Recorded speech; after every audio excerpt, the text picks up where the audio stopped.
So good day everyone, this is the part 2 of my DIY incubator system. So before I was planning to use a module that can automatically turn off and on the heater, so based on the temperature sensor.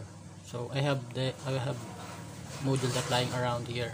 So this is the HW557 temperature control module. So before I was planning this, but if I use this, it will make my life easier and no thrill, because when I power this, it will you can basically put it to the enclosure or to the incubator box, then boom, where's the fun in using this?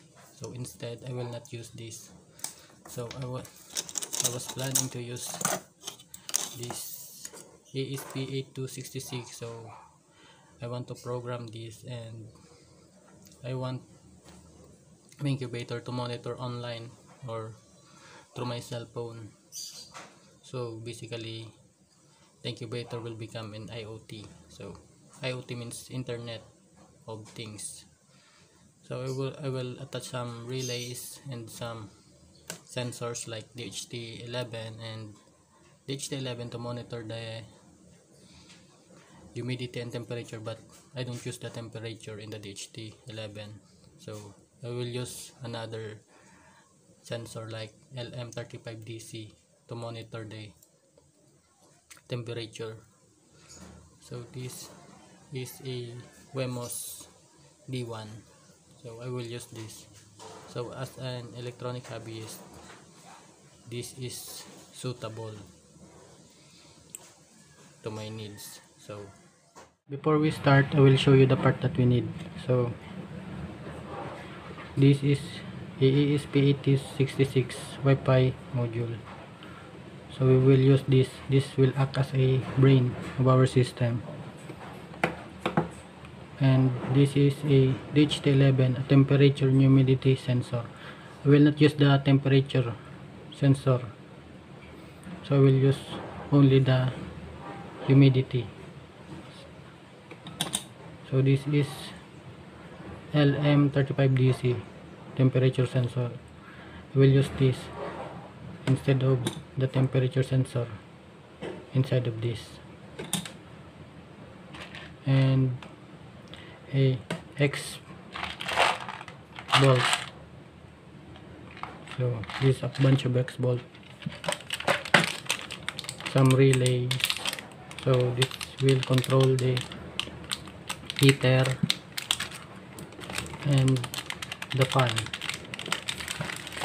some terminal blocks, wires, and some shrinking tube. I have a lot of shrinking tube there, and the enclosure I will use this. This is a 3.5 by 6.5 inches enclosure. So that's the part that we need, and some of the female header, a male header, not female, this is a male header. So this is the part that we need.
After I trace the connection, so this is the data line.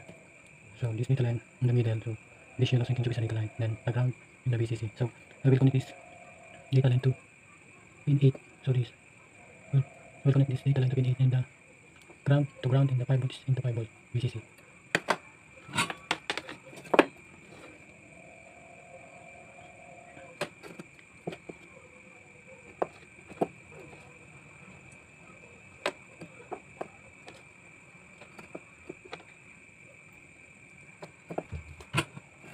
So this is the connection.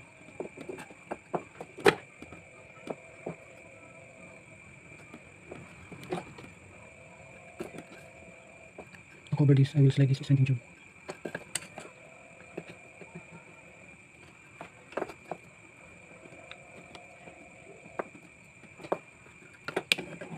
So I made the connection from USB to 8 to 66 and H11. So this is the first connection.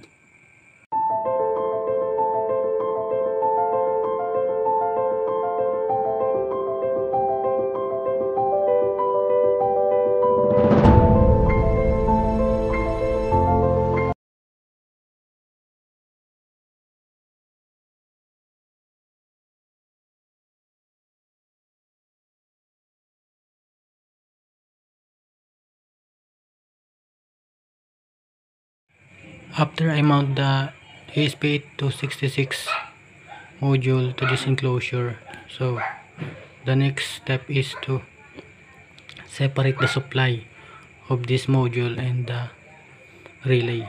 So I will use this. This is an LM2596 DC to DC converter and the relay. So I will put the relay here.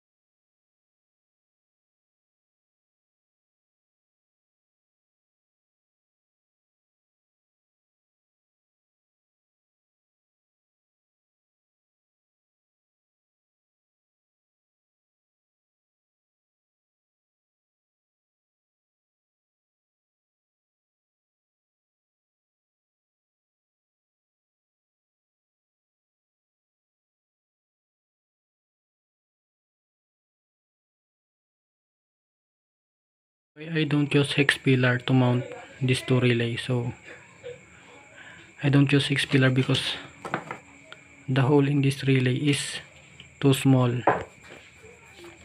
As you can see,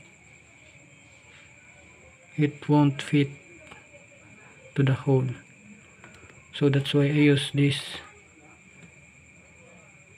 wire to tighten the two relays.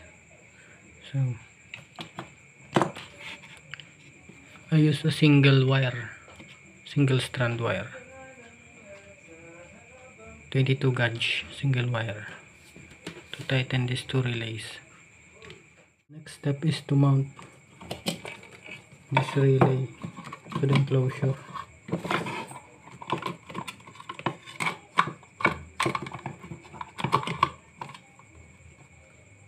And I'll already put some nut here. So I want to separate the power of this relay and the power of this ASP. That's why I will use this DC to DC converter. So I'll put it here.